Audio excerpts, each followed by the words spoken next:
outside the hearing of the jury. We have one issue to deal with this morning, and we're going to deal with that off audio and off video, but it will be on the record and the press can remain and report on what is going on in the courtroom, but it will not be broadcast outside this room. So if you could get the juror for us.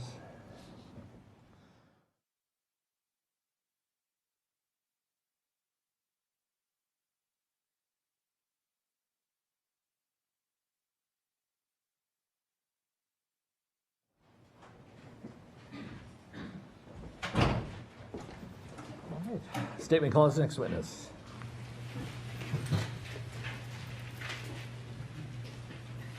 Good morning, Your Honor, Counsel, ladies and gentlemen. The state will call for their first witness, Dr. Lindsey Thomas.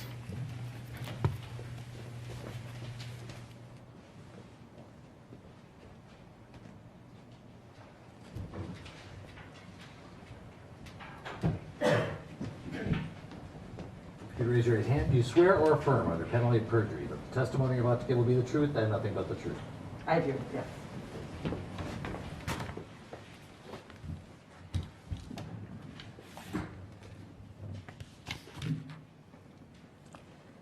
And Dr. Thomas, if you feel comfortable doing so, we'd ask you to remove your mask. I will keep mine on. I would love that, thank you. And let's begin by having you state your full name, spelling each of your names. Lindsey, L-I-N-D-S-E-Y, Carol, C-A-R-O-L, Thomas, T-H-O-M-A-S. Mr. Blackwell. Thank you, Your Honor. Good morning, Dr. Thomas. Good morning. Would you please tell us what kind of a doctor you are? I'm a forensic pathologist. And what is a forensic pathologist? Forensic pathology is that branch of pathology, which is the branch of medicine, where medicine and law overlap. So it could be anything with a medical and legal component. It could be toxicology. In some cases, it may involve living patients, but as I practice and as most forensic pathologists practice, it involves what's called medico-legal death investigation. Does it involve taking care of patients in the clinical sense? Not living patients, no. A forensic pathologist may be consulted to help with the evaluation and interpretation of injuries in a living patient, but not in a treatment or clinical sense. So most of your work then is done on deceased people? Correct. Any specific types of deaths? Yes, the state statutes lists the types of deaths that have to be reported to the medical examiner. And briefly, they tend to be unnatural deaths, so accidents, suicides, homicides, unexpected deaths, potentially suspicious deaths, that type of category of death. Do you get special training in how to determine the cause and manner of death? Yes. Tell us something about the special training you received. Well, should I start back in medical school or just, just the end part? Just the end part. Okay. I did a fellowship in forensic pathology, which is a specified training program for doctors who want to be forensic pathologists to learn how to do medical legal death investigations and certify cause and manner of death. So would you tell us what pathology is as a field of medicine? Sure. Pathologists are sometimes considered the doctor's doctor because we don't directly treat patients, but we provide information to doctors who then do treat patients. So, for example, if you've ever been to a lab and had blood drawn, that goes to a laboratory that is run by a pathologist, a clinical pathologist. So, you know, blood count, chemistries, things like that. Or if you've ever known someone that had a biopsy and was diagnosed with cancer, that's the type of pathology that is done by an anatomic pathologist. So you look at tissue and under the microscope and make diagnoses. Is a medical examiner a forensic pathologist? In Minnesota, a medical examiner is a forensic pathologist who is appointed by the County Board of Commissioners to be that county's medical examiner. So it's a public official? Yes. So when you talk about the medical legal investigations, is that sort of a fancy way of describing what forensic pathologists do? Yes, it's what the medical examiner's office does. It's death investigations, again, where there is a medical component and there may be a legal component. Is it different from, say, a death in a hospital? Yes, so if someone dies in a hospital, those are usually deaths due to natural causes, and they may have a medical death investigation in the sense that a hospital pathologist might do an autopsy, but they wouldn't do the full scope of the medical legal death investigation because those are mostly due to natural diseases. What does death investigation entail? Well, the way a medical examiner's office performs a death investigation, I think a lot of people assume it's all about the autopsy, the physical examination of the body, and that's really just a tiny part of the death investigation. The death investigation really starts at the very beginning when a death is found, a person is found deceased, or the office is notified of the death. We, as medical examiners, want to know all about that person. What's their past medical history, social history, family history? So we will do whatever we need to do to get that kind of history. Then we want to know, well, what happened, what were their terminal events? What happened around the time of their death? Were they complaining of something? Were they interacting with someone? Were they driving? Were they using, machinery, something like that? And then we'll look at the physical examination, and that part of the exam might include x-rays. It could include getting specimens for toxicology, for cultures, for all kinds of other laboratory tests, including looking at things under the microscope, little sections of each organ under the microscope. So that's the physical exam part. Then we'll look at the laboratory results. So that would be usually toxicology, but as I say, it could be blood cultures, or more recently, it's probably been a lot of COVID testing, that kind of thing. And then look at the microscopic slides, and then put all of that together with the history, the terminal events, the physical findings, the laboratory findings, and then that's how the medical examiner reaches the conclusion about the cause and manner of death. So all of that goes into a death investigation? Yes. Do you sometimes interview people also as a part of it? Yes, the investigators who go to the scene may talk to family members. We certainly will talk to medical providers to get someone's past medical history. We often will interview or talk with law enforcement officers if they were the people who responded. It could be paramedics, EMS, troopers, just depends on the case. I want to ask you about a phrase you use, terminal events. Yes. Could you explain to the jury what is a terminal event? Sure. So when we're investigating a death as medical examiners, as I mentioned, we want to know as much as we can about this person leading up to their death, because that often, how they lived, will provide us information about how they died. When I'm talking about terminal events, I'm talking about what happened in the period of time around their death, shortly leading up to their death. So, for example, he was out shoveling snow, he came in, clutched his chest, and fell over. That would be an example of a terminal event. Or we know someone was driving a car and went off the road. That would be what the terminal events were. Do you also rely on training and expertise on how injuries occur? Yes, as a forensic pathologist, that's one of the things we look at and learn about is when we see this type of injury, we associate that with this type of event. What does the medical examiner then do at the conclusion of a death investigation?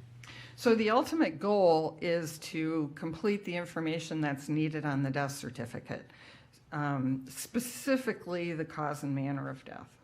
Is a report generated? Yes. What's the nature of that report? Well, one of the main reports that's generated would be considered the autopsy report, and that's the report of the physical examination. But ultimately, the death certificate is kind of the final report. Now, you told us as a forensic pathologist, you don't treat living patients. Right. So if we wanted to have a discussion, for example, about measuring lung volumes or air reserves in someone, that wouldn't be your bailiwick as a medical examiner? That would not be me, no. By the time I see them, none of that applies, yes. Right.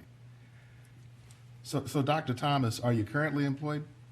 I work, I'm kind of semi-retired. I do consulting, and then I work part-time at medical examiners' offices in Reno, Nevada, and Salt Lake City, Utah.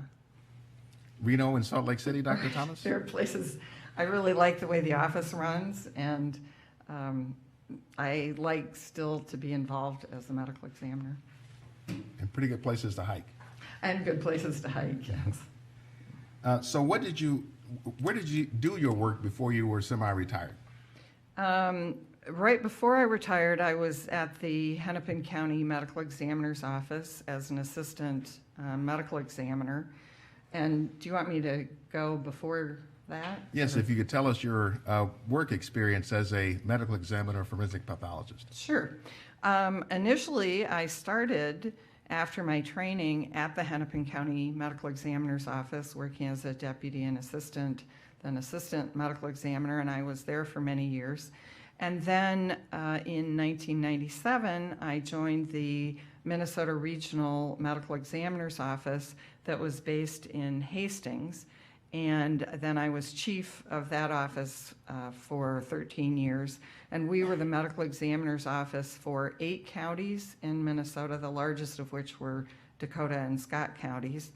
And we also served as an autopsy referral service and medical examiner's office for many other counties in Minnesota, as well as Wisconsin and even one in Michigan. And then when our office outgrew that space, Dakota and Scott counties merged with Hennepin County, and that's why then I came back to Hennepin County. So over how many years have you performed work or services as a forensic pathologist? Let's see, 37 now, 36. And in Minnesota, how many counties? Oh, gosh. Well, I've been the direct medical examiner for 8 counties. I've worked in offices that have been consultant to dozens of other counties. And have you also performed those services in parts of Wisconsin? Yes. When did you stop working at the Hennepin County Medical Examiner's Office? It was early 2017. I retired from Hennepin County. And how many autopsies would you estimate you have performed over your career? Probably about 5,000 that I myself did, and then hundreds, maybe 1,000 more where I assisted someone else, or I supervised, or I participated in some way. So in 5,000 or so cases, you've determined the cause and manner of death? Well, actually way more than that, because as medical examiners, we don't just certify the cause and manner of death for the cases that we do autopsies on. There are numerous other cases that get reported by law to the medical examiner's office where we don't do a physical examination. So, for example, an elderly person falls in a nursing home and gets a hip fracture and then dies a couple months later. That death has to be reported to the medical examiner's office. We will investigate that death by looking at the medical records and doing all of what I talked about, getting family input and medical provider input, but we generally will not do a physical examination, but still, by law, we have to sign the death certificate. So you're still determining then the cause and manner of death? Right, we're just not using a physical examination as part of it. And using the medical records primarily? Yes. Dr. Thomas, are you licensed presently? Yes, I'm licensed in Minnesota, Wisconsin, Tennessee, Nevada, and Utah. Do you also hold any board certifications? Yes, I'm board certified by the American Board of Pathology in anatomic pathology, clinical pathology, and forensic pathology. Have you worked with any professional organizations over the years related to forensic pathology? Yes, I've been a member of many different organizations. Minnesota Medical Association, American Medical Association, College of American Pathologists, American Academy of Forensic Sciences, and then I've been on the board of the Minnesota Coroners and Medical Examiners Association, probably 30 plus years.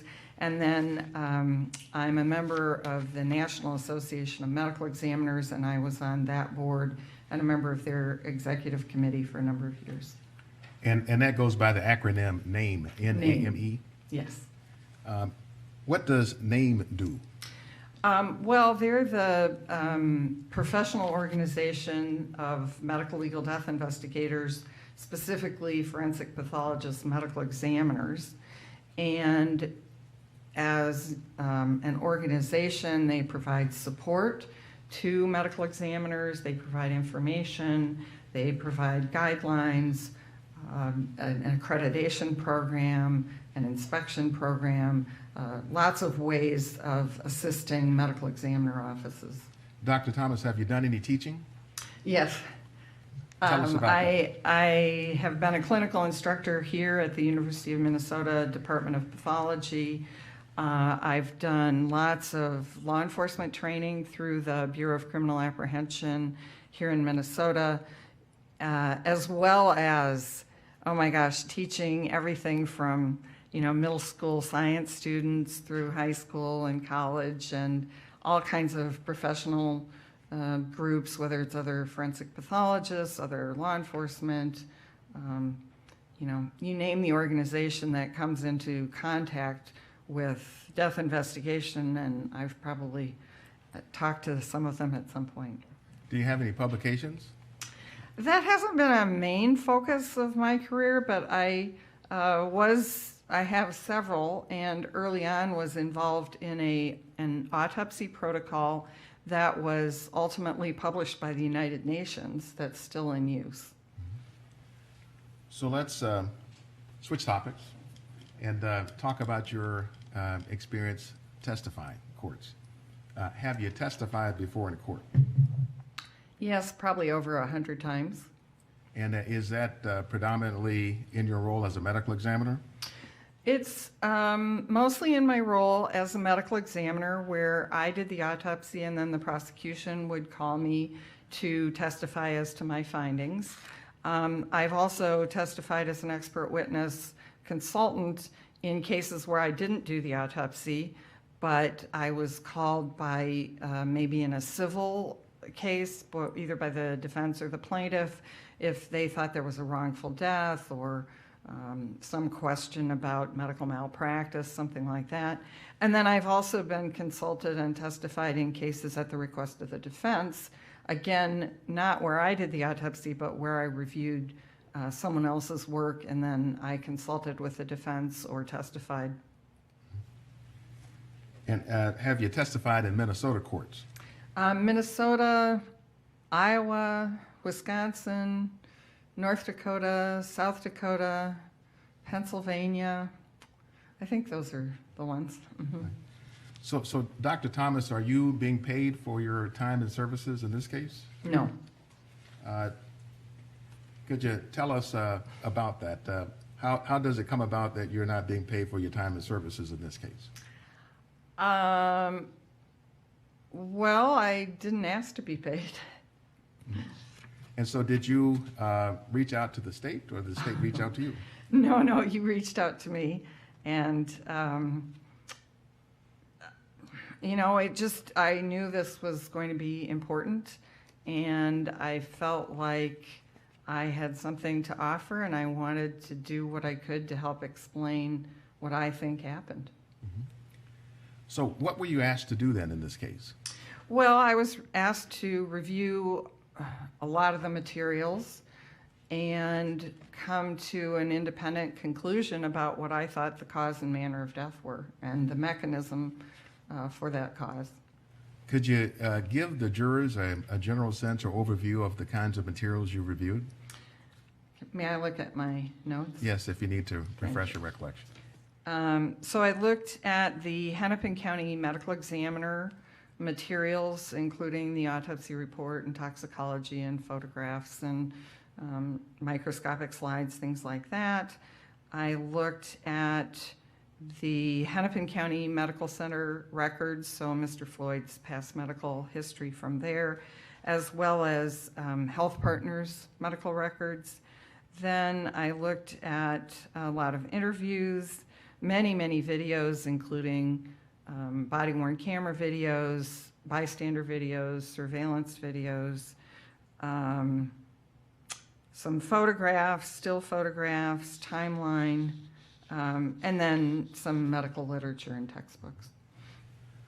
So were you the medical examiner who investigated or did the autopsy around the death of George Floyd?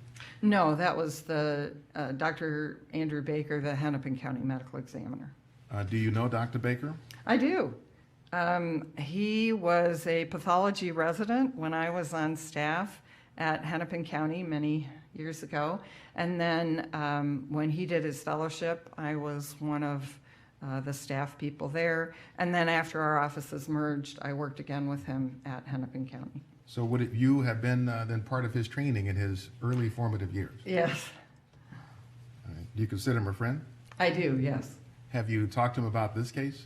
No, not since right after it happened. But you did review his report, Yes, and as well as Mr. Floyd's medical records. yes. Did you review the history of terminal events for May 25th, 2020? Yes. So And what was kind of unique, what was absolutely unique in this case was the volume of materials I had to review.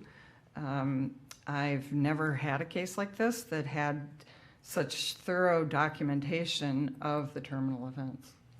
And by way of the thorough documentation, what makes it so thorough, in your opinion? Well, the use of videos is unique in this case. Certainly, as medical examiners, we use videos, but there's never been a case that I've been involved with that had videos over such a long time frame and from so many different perspectives. Are you aware then of Dr. Baker's conclusions then on the manner of death? Yes. Your Honor, I'd like to show Exhibit 193 that's been stipulated to subject to Dr. Baker's foundation.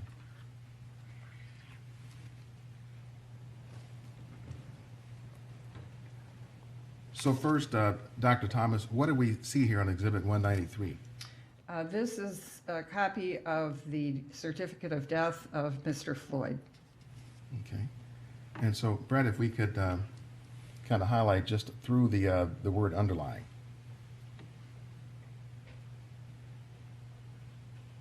Just to make it a little bigger to see.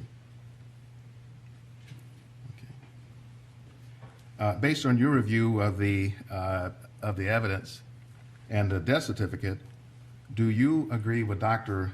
Baker's determination on the cause of death? Yes, I do. And is that by the word immediate on here?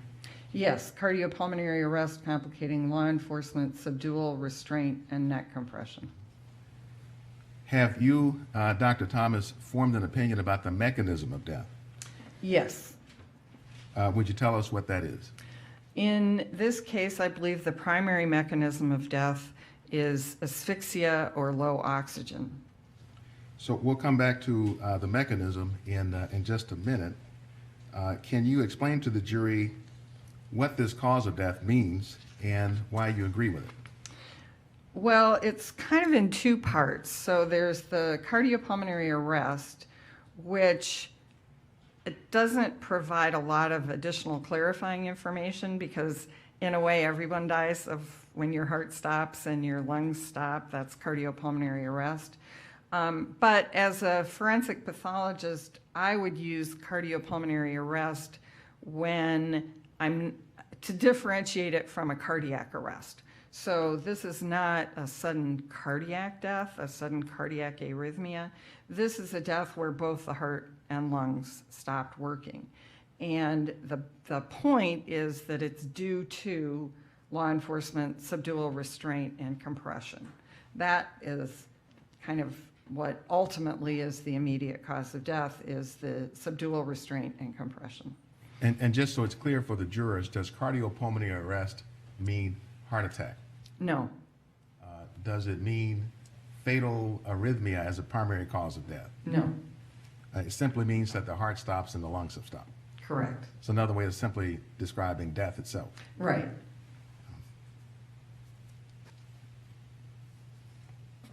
Can you explain what's referred to, looking here at the terms, subdual, restraint, and neck compression?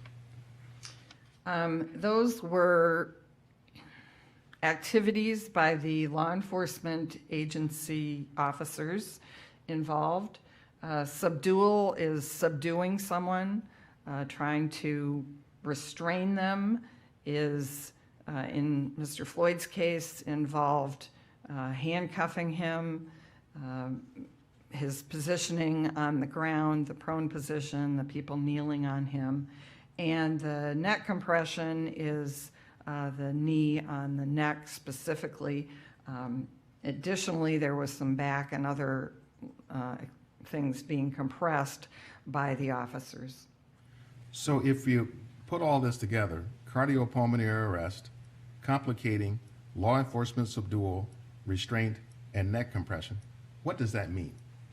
Well, what it means to me is that the activities of the law enforcement officers resulted in Mr. Floyd's death, and that specifically those activities were the subdual, the restraint, and the neck compression. And does this then also represent your own conclusion? Yes. A conclusion you have reached and an opinion you hold to a reasonable degree of medical certainty? Yes. Would you tell us what you reviewed in order to reach this conclusion? All of those things that I mentioned earlier, again, what's sort of unique about this case is that often I would just review the medical examiner case file, and that would provide information about what the cause and manner of death is.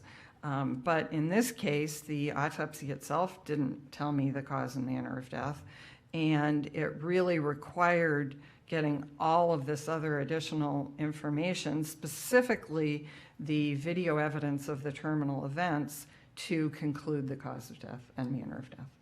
When you make reference to something called the mechanism of death, Yeah. would you tell us what mechanism of death means? So, cause of death is what's the thing, the disease or the injury or the process that caused someone's death. But the mechanism is kind of what was going on in the body at that time. So, for example, the cause of death might be a gunshot wound, but the mechanism of death might be blood loss related to that gunshot wound, or an infection that complicated that gunshot wound down the road, something like that. So it's more what was actually happening at the body level that resulted in the cause of death. So focusing in on the mechanism of death here, how is it that the officers of dual restraint and neck compression caused Mr. Floyd's death? So as I mentioned, I think the primary mechanism was asphyxia or low oxygen. And it basically is Mr. Floyd was in a position because of the subdual restraint and compression where he was unable to get enough oxygen in to maintain his body functions. What's required for normal breathing, Dr. Thomas? What is required? Yeah. Well, there are kind of three components. You have to be able to get air in, so you have to have what's called a patent airway, and that could be nose, mouth, soft tissues of the neck, the larynx, the trachea, the larynx, trachea, bronchi, all of that has to be open. At the level of the lungs itself, there has to be adequate air exchange between oxygen coming in, carbon dioxide going out. And then finally, the way the lungs work is it's kind of like a bellows, that when you suck in air, your diaphragm drops and pulls air in, and then when you relax, the diaphragm collapses and pushes air out. So all three of those things have to be functioning in order to get adequate oxygen in. So for example, if someone is smothered or strangled, or they inhale a piece of hot dog, or they have pneumonia such that their lungs are completely filled, then their airway is obstructed so that there isn't adequate air coming in, oxygen coming in. Or if someone is in an environment where there isn't enough oxygen, so for example, in a closed garage in which an old car has been running, there may be way high carbon monoxide, and in that case, they're perfectly able to breathe in and out, but there just isn't enough oxygen. And then the third would be if there's some kind of restriction such that your chest can't expand, your diaphragm can't expand, so the bellows function isn't working. And if any one of those components isn't working, then the result will be this mechanism of inadequate oxygen. Doctor, how does narrowing of the hypopharynx fit into this? Well, the example I would give that people are probably most familiar with is sleep apnea or snoring. If you yourself or have a partner who snores, you know that especially in certain positions, what happens is the hypopharynx, which is sort of the soft tissues at the back of your throat, will kind of collapse because there's inadequate air coming, either forcing it out or forcing it in, which is why a CPAP machine works, because it forces air through that floppy area. And if that collapses, then it makes it difficult to get air in. So, Dr. Thomas, what do you rely on to reach your conclusion that low oxygen was the mechanism of death?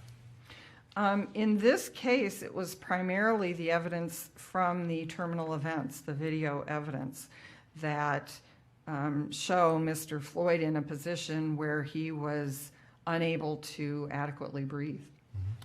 So how does the autopsy report itself assist you or not? So the way the autopsy really helps is it's great for ruling things out. So in this case, the autopsy ruled out, for example, underlying lung disease. Mr. Floyd had had a history of COVID, but there was no evidence in his lungs at the time of his death that he had any lung disease that would impair his ability to breathe. And it ruled out injuries to the neck that suggest that the bones in his neck had been broken, for example.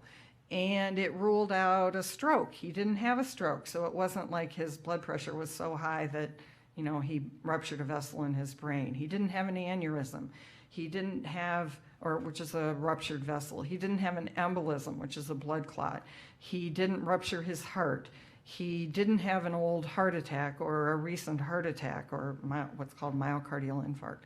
So the autopsy is really great for ruling things out.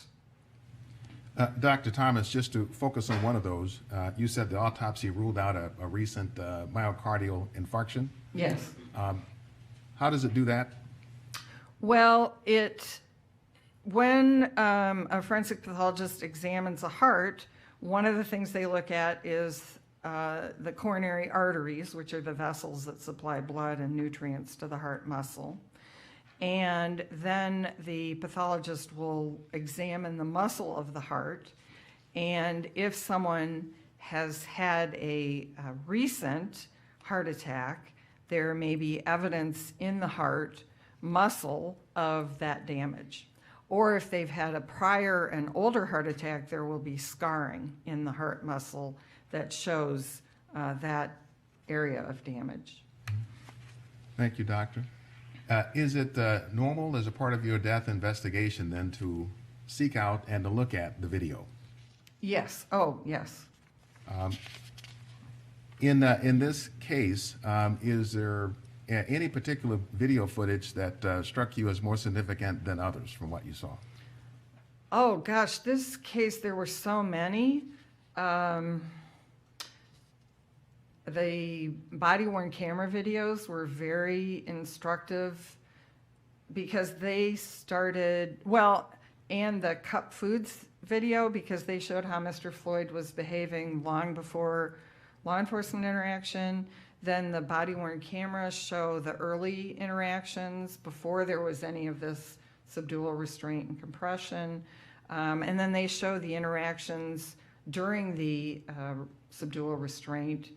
The bystander videos are really instructive, as well as the surveillance videos from the scene at showing kind of during the time of the restraint. So there were lots, I would say. So in terms of the video footage then either ruling in a cause or ruling out a cause, how did it inform your assessments about the cause of death, having looked at the video? Well, it helped me rule in a cause and also rule out causes, I would say. So did it help you determine whether this was what I might refer to as a lights out kind of death, a sudden death? Right. So what I observed from all of these videos is this was not a sudden death. Mr. Floyd did not, it's not like the snow shoveling where I told you somebody comes in, collapses and, clutches their chest and falls over. There was nothing sudden about his death. So that's what I would have expected if it was a cardiac arrhythmia or abnormal beating of the heart. Typically those are someone really falls over pretty quickly, and this was not that. Likewise, it was not the type of death that has been reported in fentanyl overdose, for example, where someone becomes very sleepy and then just sort of gradually, calmly, peacefully stops breathing. This was not that kind of a death. So I felt comfortable ruling out those as causes of death.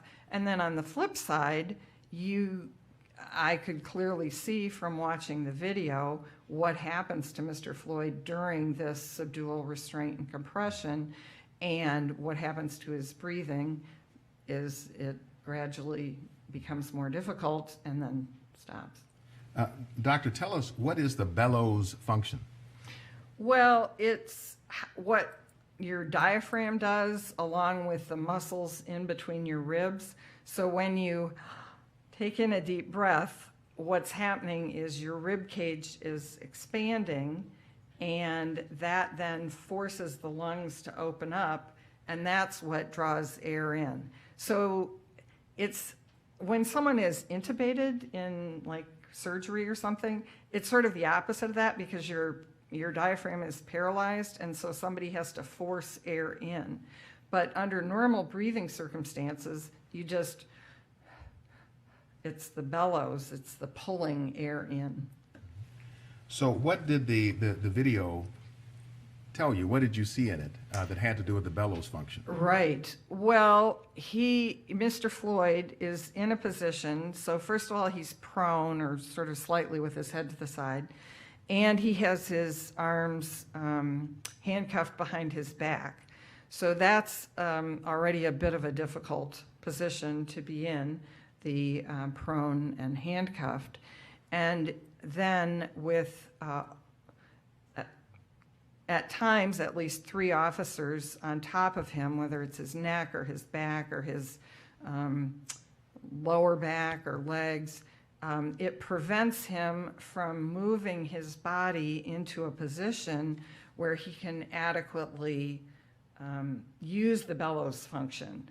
And his chest is sort of compressed in this position in such a way that he can't adequately expand and get enough oxygen in. Over what period of time was this? 9 minutes. So what did you see in those 9 minutes that led you to conclude that the mechanism of death was low oxygen or asphyxia? Well, initially, Mr. Floyd is able to struggle pretty vigorously when he's in this position that he recognizes as it's going to be hard for him to breathe in this position. Sustained. That the last part of the answer about Mr. Floyd's state of mind is stricken as speculative. Sorry. So initially, when he's in the prone position, he's breathing and speaking, and it might look like, oh, he's at that point getting enough air exchange. But over time, you can see that his breathing is getting more and more difficult, and he's saying less and less.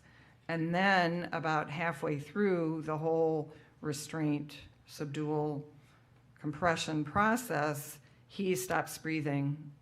Well, he first stops speaking entirely. And then again, shortly after that, there's a movement that I believe is what's called an anoxic brain reaction, which is, it looks like kind of a twitch. It's something that the body does when the brain no longer has enough oxygen. So that's the point at which you can tell by looking, oh, that's where he no longer is getting enough oxygen to his brain. And then the restraint and subdual and compression continue for many minutes more, even after someone checks and says, oh, there's no pulse.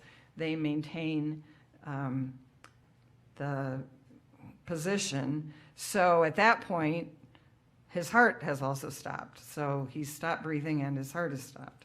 So doctor, you mentioned an anoxic, A-N-O-X-I-C? Yes. Anoxic brain reaction? Yes. Is that also known as an anoxic seizure? Yes. Is that something that a person does consciously and voluntarily? Oh, no. No, it's something that your body just does when your brain doesn't have enough oxygen. It's why in lots of cases, people who are witnessing someone die will say, oh, they had a seizure and died. Well, no, what's actually happened is they've basically died. Their brain doesn't have enough oxygen, and then they had this muscle twitch that may look like a seizure. So can we go back to Exhibit 193, and I want to ask you about, that's right in front of you, the other contributing conditions, if we could highlight that, Brad.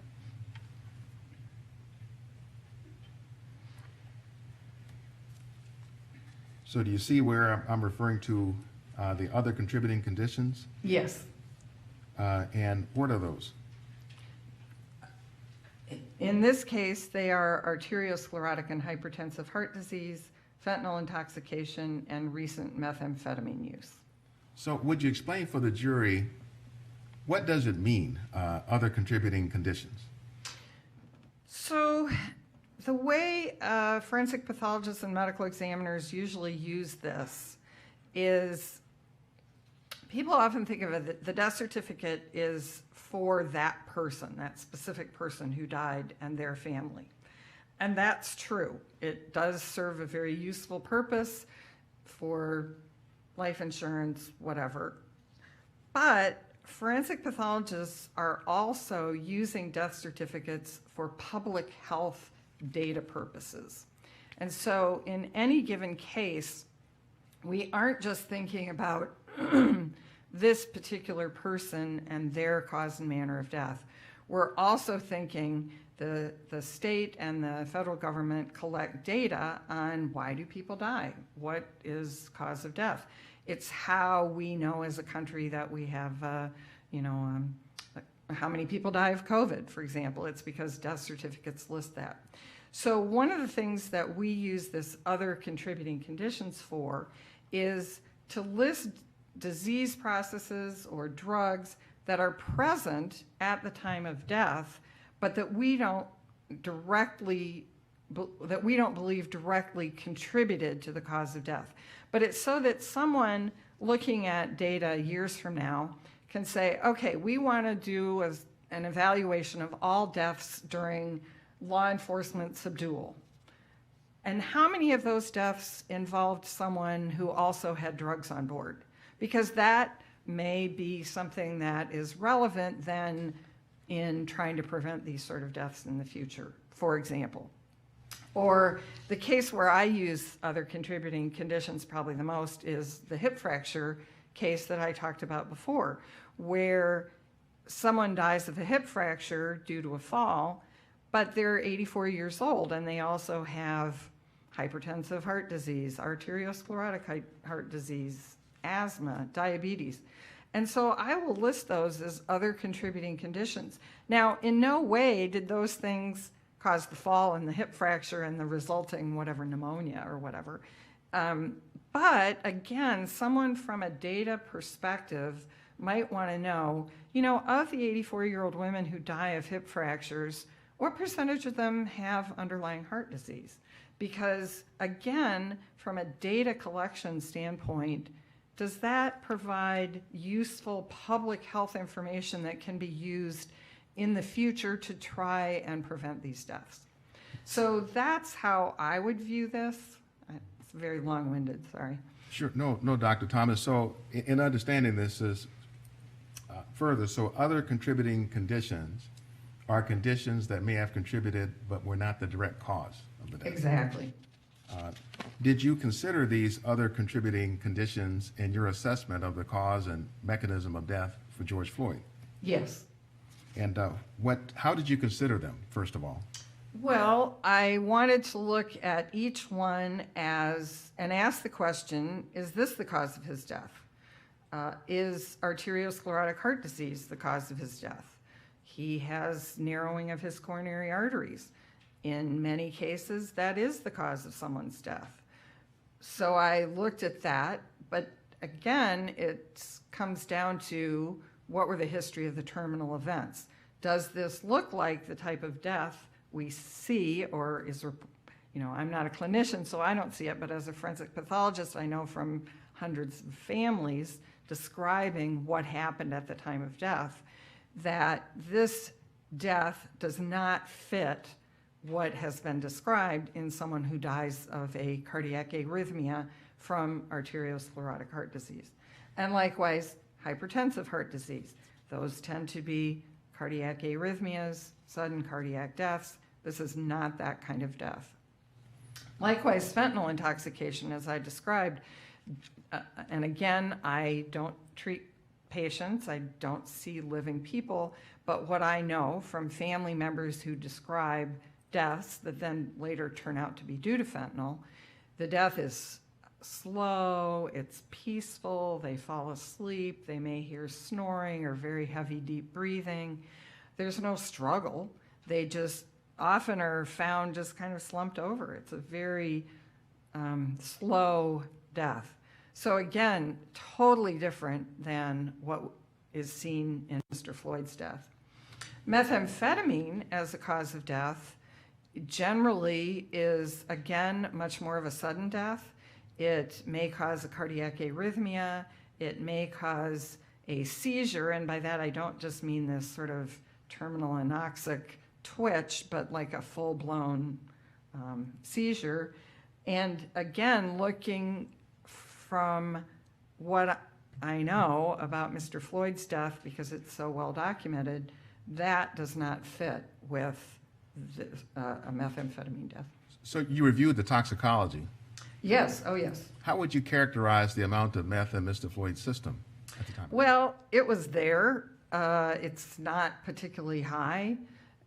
Certainly in deaths that I have attributed to methamphetamine, it's been much higher. But it's not like there's any safe level of methamphetamine, but this was a very low level. So was the methamphetamine significant in your assessment of the cause of death? No.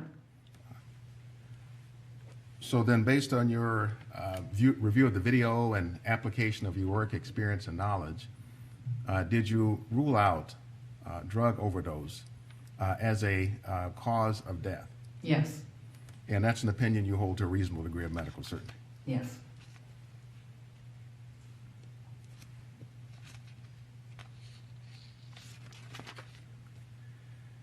Now, I wanted to clarify this earlier and just forgot to. Does the medical examiner also complete the death certificate? Yes, we don't issue it. That comes from the county or state. But as a medical examiner, we fill out all of the cause and manner and how injury occurred and all that kind of stuff. How many death certificates have you filled out? Oh, gosh, well, thousands and thousands. So if we look here again at the exhibit in front of you, 193, in the left margin, we see a reference here to underlying. Yes. Would you tell the jurors what that means? Sure. So let's go back to that hip fracture because I keep referring to that. But for example, someone who dies of a hip fracture, generally that's not a sudden death.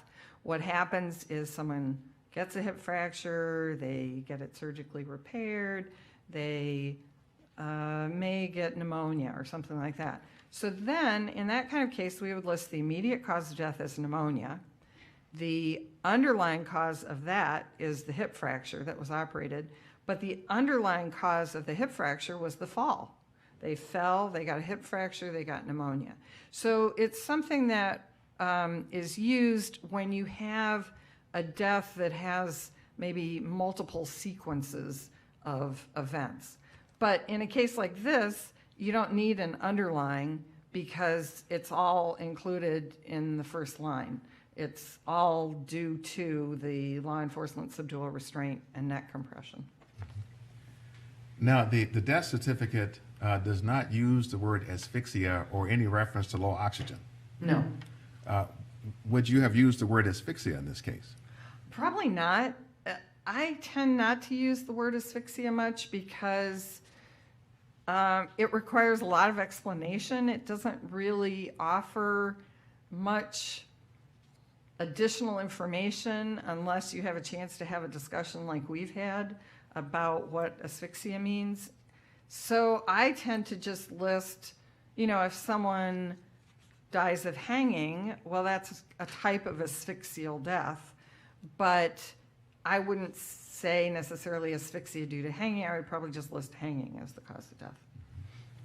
So to refer to asphyxia or low oxygen doesn't tell you anything about why there's asphyxia or low oxygen. Right. Are there findings on autopsy that suggest low oxygen as a cause of death? No, there's nothing on autopsy that shows low oxygen. There's no test that could be done for low oxygen on autopsy. No. Are there physical findings that sometimes may be found and may be consistent with low oxygen? So there are no physical findings that show low oxygen, but there may be physical findings that are consistent with a cause of death that may result in low oxygen. So, for example, the hanging, let's use that hanging. If someone is partially hanged, by that I mean they are only partially suspended, so there's only some pressure on their neck.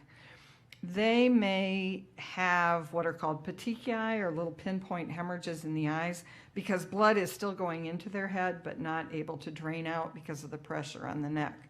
So at autopsy, we will see the petechiae, and we can say, based on the scene investigation and the history, that finding is consistent with hanging, which the mechanism for hanging is a type of asphyxia.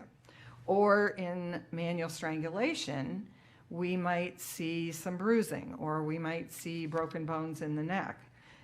And the mechanism of death in strangulation is low oxygen, but the finding that we are seeing is consistent with strangulation. So it's kind of a fine line between saying it isn't the low oxygen that we see at autopsy, but sometimes, not always, but sometimes in cases where the death is the result of low oxygen, we see specific findings related to the cause. So if you then see petechiae, it could help to lead you to the conclusion that it was death by low oxygen. Yes. But if you don't see petechiae, what can you conclude? Nothing.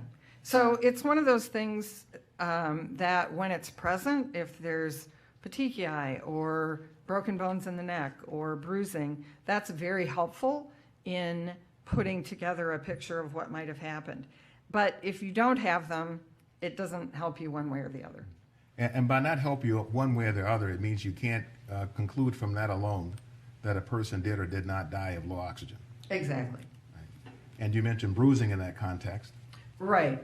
And again, sometimes, I mean, for example, strangulation is a great example. Sometimes in strangulation, you have all kinds of bruises that you can see on the neck, but other times there's a strangulation case and they don't have a single mark on their neck. And I mean, there's all kinds of reasons that bruises may or may not occur, but it's, again, it's one of those things. If it's there, it's very helpful. If it's not, it's not helpful. Were there other findings in the death investigation that supported your conclusion on the cause or mechanism of George Floyd's death? Yes. Would you tell us what those were? So Mr. Floyd had superficial injuries, what would be described as superficial injuries, specifically on his face, on his shoulders, on his wrists. And what that does is it supports what I saw in the videos, which is that he's being forcibly restrained and subdued, and he's trying to move into a position by rubbing his face against the concrete cement of the ground, by pulling against his handcuffs. You can see the injury to his wrists from the handcuffs, and by pushing with his shoulder. And he also had some scrapes on his knuckles on his right hand. And again, that was from him pushing to try and get into a position where he could breathe. Dr. Thomas, are there photographs that depict what you're describing? Oh, yes, thank you. So, Your Honor, we've stipulated by way of foundation to the photos, we have individual packets for the jurors. Members of the jury, there's some stipulated photographs that are going to be shown to you, or as we call, as you've heard me say, published to you. We're going to go old school this time. We're not going to put everything on the monitors. We're not going to broadcast it out. But everybody in the courtroom will have access to it, including yourselves. Essentially, a packet with these photographs. We'll collect them afterwards because these are for you to use in the courtroom. The actual exhibit will be available in deliberation, however. Mr. Blackwell? Yeah, would you either like the deputy or someone distribute these, or should I? You can go ahead, Mr. Blackwell.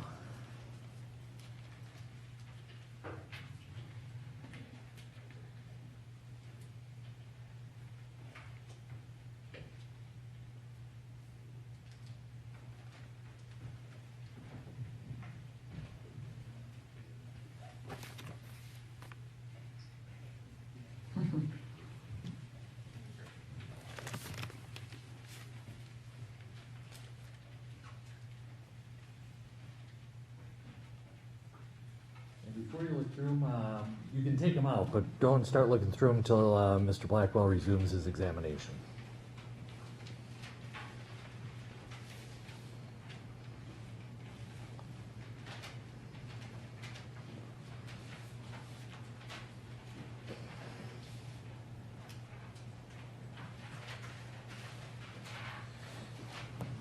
Mr. Blackwell, Mr. Schaefer will take care of the rest.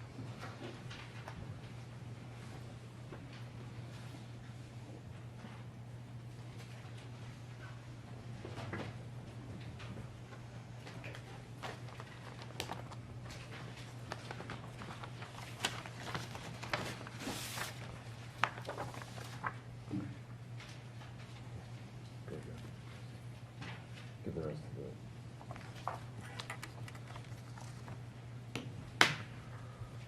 Hold on, Mr. Blackwell. Let's make sure everybody who would like a copy gets one. Spectators.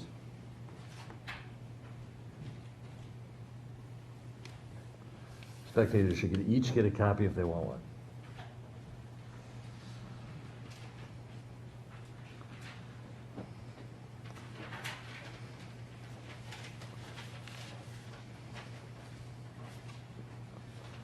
You'll have to give up one of your copies.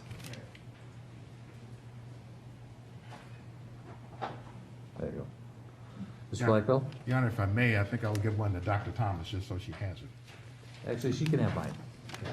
Oh.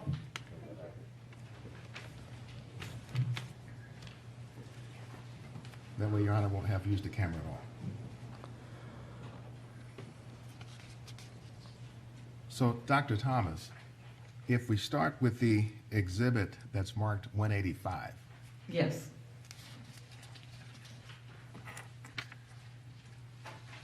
I take that back, I would like to see it on my screen.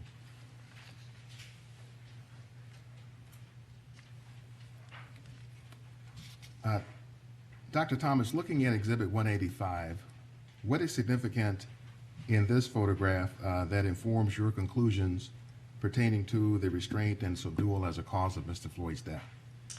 This is a photograph of Mr. Floyd's face, and it shows some facial injuries, most notably the what are called abrasions, which are scrapes over his left eyebrow and over his left cheek.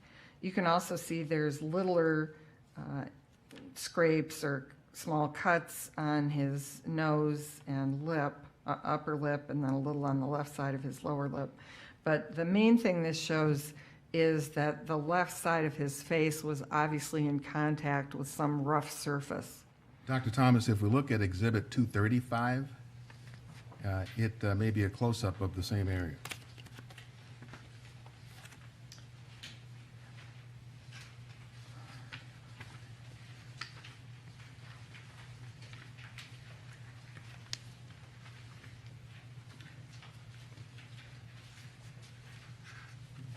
Sorry, here we go. Yes. Yes, that is a close-up of the left cheek and the left forehead. And you can see, for example, above the left eyebrow, there's a dark area, that's a dried scrape, as well as there's a little bit of discoloration of the skin, so that also there was a bruise there. And then on his left cheek, you can see the dark area as well as kind of a lighter orange pink area, and those are, again, scrapes. The dark area is where a scrape has dried. And what does that tell you about the cause or mechanism of his death? It's consistent with the impression from watching the video that his face was on the ground and he was moving his face in an effort to get into a position where he could breathe. Let's look at exhibit 188.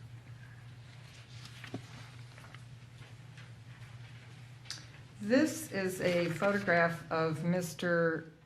Floyd's left shoulder. And what did we see here? This, again, is an area of scrapes and indicates that there was some force between his shoulder and some rough surface, in this case, the ground. And again, is consistent with what it looks like on the video, that he's struggling to push himself into a position where he can breathe. Let's look at exhibit 187.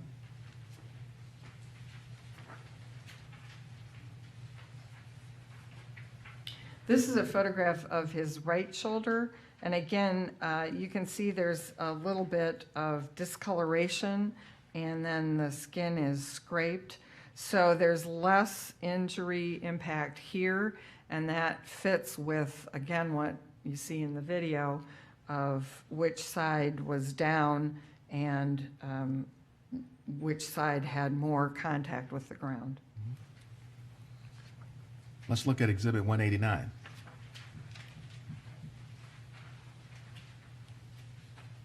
This is a photograph of Mr. Floyd's left hand, and if you look at the base of his hand, sort of right over his wrist, you can see there's some areas of red discoloration with kind of a pale area in between, and that's consistent with handcuff marks.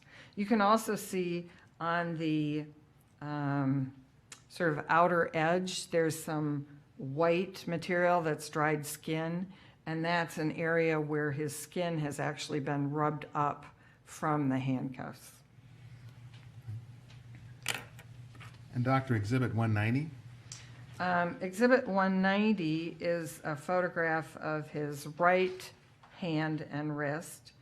And again, in this case, you can see more clearly the sort of the double-lined discoloration above his right wrist that's consistent with the handcuff marks and indicates pressure against handcuffs. And again, on the outer edge, you can see there's a little bit where it's darker and then there's some white skin. So that's an area where it's actually been scraped. The skin has actually been scraped by the handcuffs. Also, on this photograph, you can see on the knuckles of his index finger and middle finger, there's some skin that is scraped off. And that's consistent with what you can see on the video where he's pushing against, I think it's the rim of the car tire or something, to try and push his body into a position, again, where he can breathe.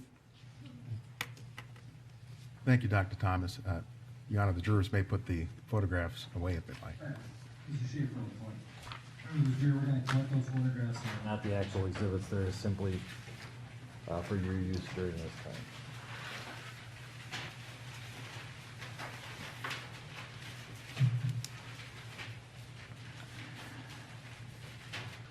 And we'll ask the spectators also to return the exhibits. You can keep yours. Counsel can keep theirs.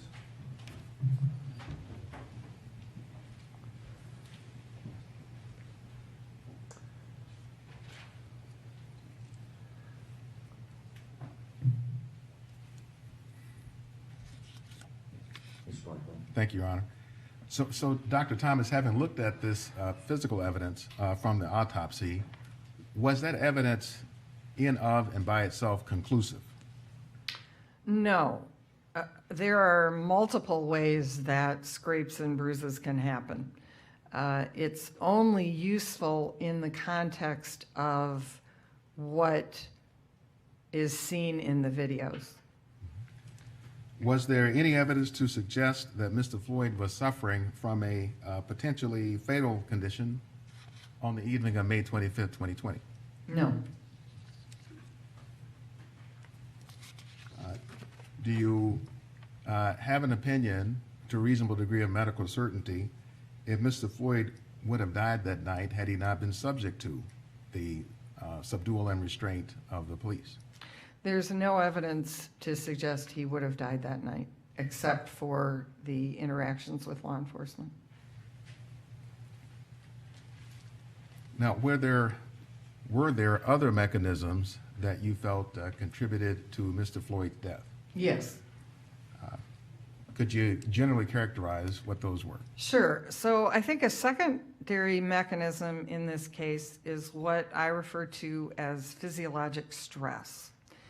And by that, I don't mean like the stress, oh, somebody's a type A personality and they have a deadline at work and they're just really stressed about it.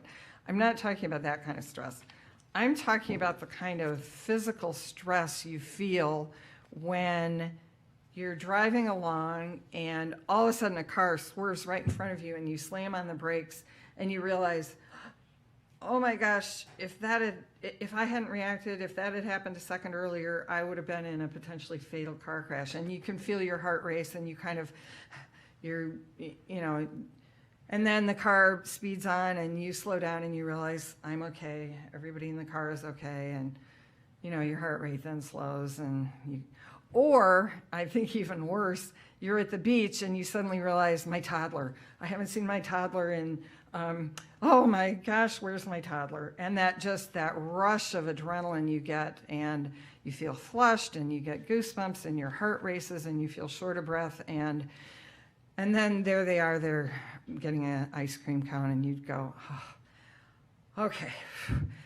But it takes you a minute for your heart to kind of slow down and your blood pressure to slow down and you to be able to take a deep breath and recover yourself. So that's the kind of physiologic stress I'm talking about, only instead of after a second or a minute, this goes on for minute after minute after minute for 9 minutes, where you are terrified and you can't, there's no recovery. So it's that kind of fear of life that I'm talking about for physiologic stress. Are you able to tell us what is going on in the body during the physiologic stress? So it's the reactions are you get chemical release, you get adrenaline, noradrenaline, or epinephrine, norepinephrine, and those are things that make your heart race, your blood pressure go up, you require more, your muscles get ready to act, to go run, to do whatever you need to do, slam on the brakes. And so you start needing more oxygen in your muscles, you need to take more breaths, you need more oxygen for your heart rate because your heart's beating faster.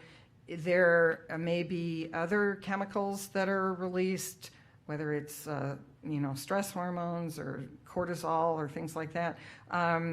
There may be lactic acid that's produced as your muscles, when you have a heavy workout, your muscles get tired and kind of sore. It's because there's been an increase in lactic acid and it's your muscles working.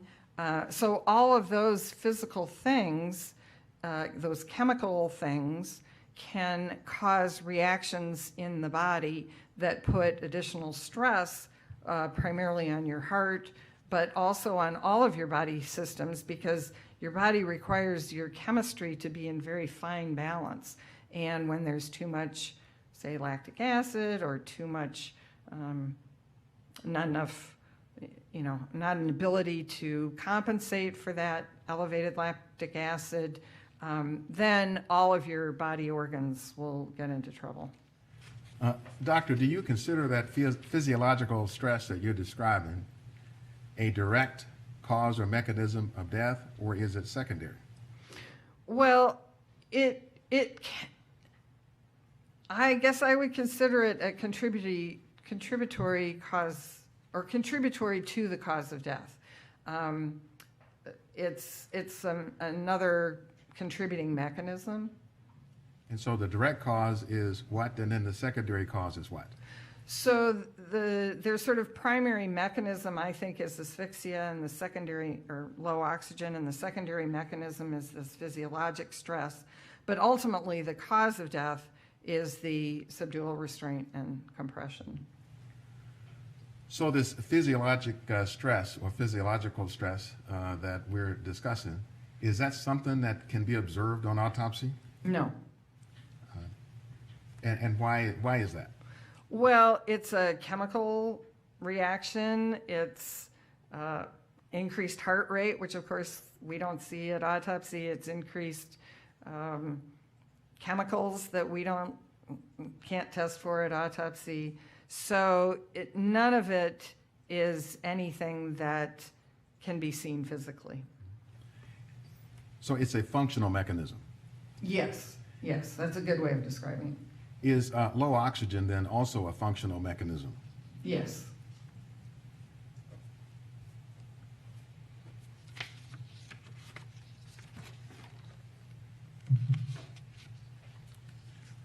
So could you tell us how you felt that the physiological stress was significant to your conclusion on the cause of Mr. Floyd's death? So Mr. Floyd was already in a position where he was experiencing difficulty breathing and getting enough oxygen in his body. And on top of that now, there's this physiologic stress that's putting increased demand on his heart, increased demand on his lungs, increased demand on his muscles. So all of the things that he's using, his muscles, his strength, his body, to try and get himself into a safe position where he can breathe, those are being doubly stressed by the position that he's in, as well as the underlying chemical reactions that are going on in his body. So it's kind of a double whammy to his heart and lungs and muscles and his whole system.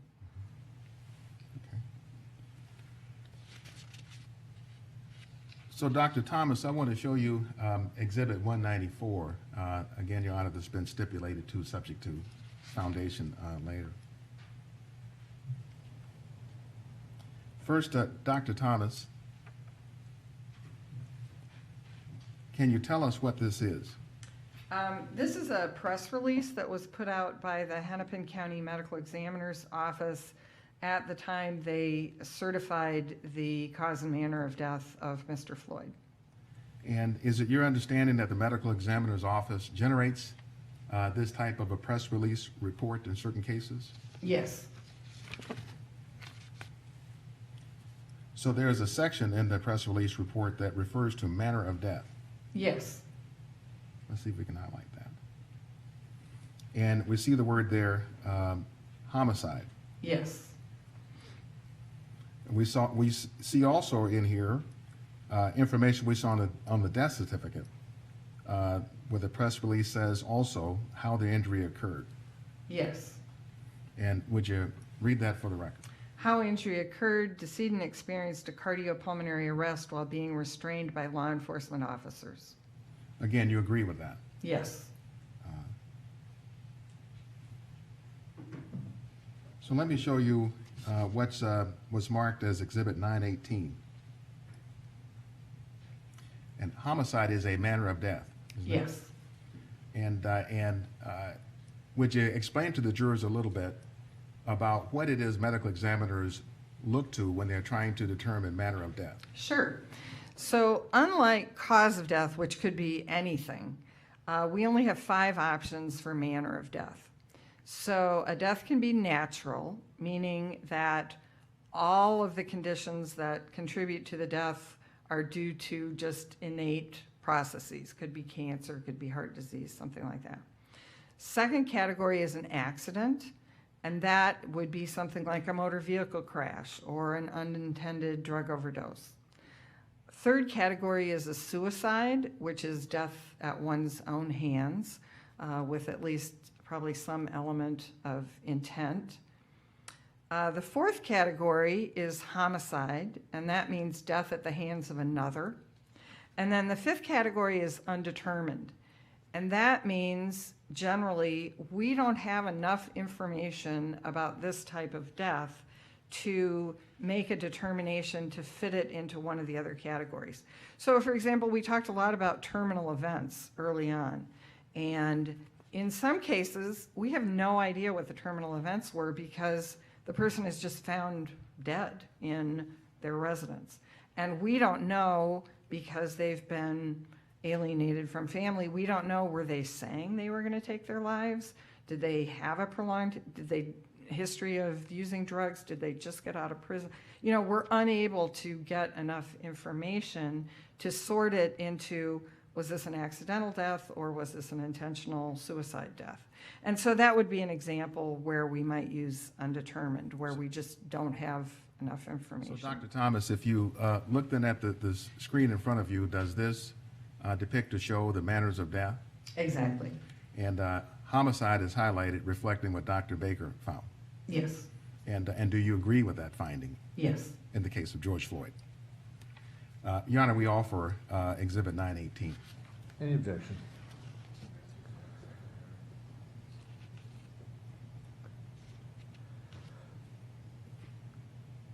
And the exhibit itself is without the highlight, is that correct? Yes, Your Honor. Yes.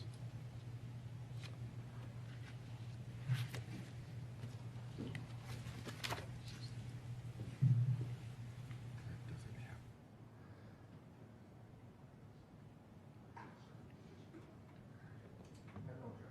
918 is received.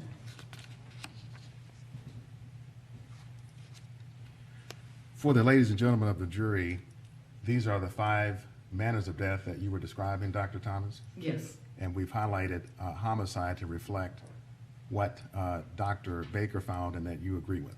Yes. Is there any guidance given to medical examiners about how to select homicide as a manner of death? Yes. And, There is a guide that was published by the National Association of Medical Examiners that provides assistance in how to make a determination between these different. I want to show you what's been marked as Exhibit 952.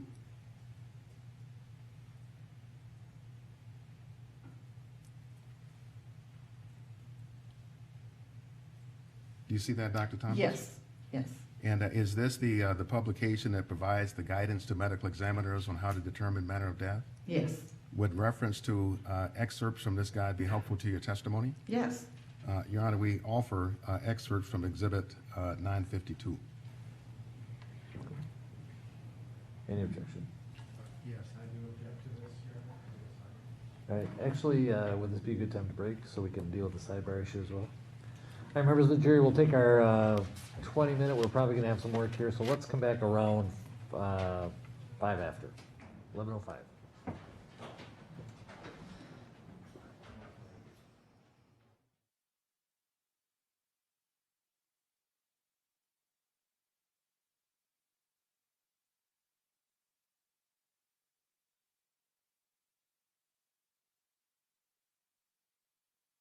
In terms of this particular exhibit, I don't think it's appropriate for this to be admitted as an actual exhibit because it contains a medical definition of what constitutes homicide.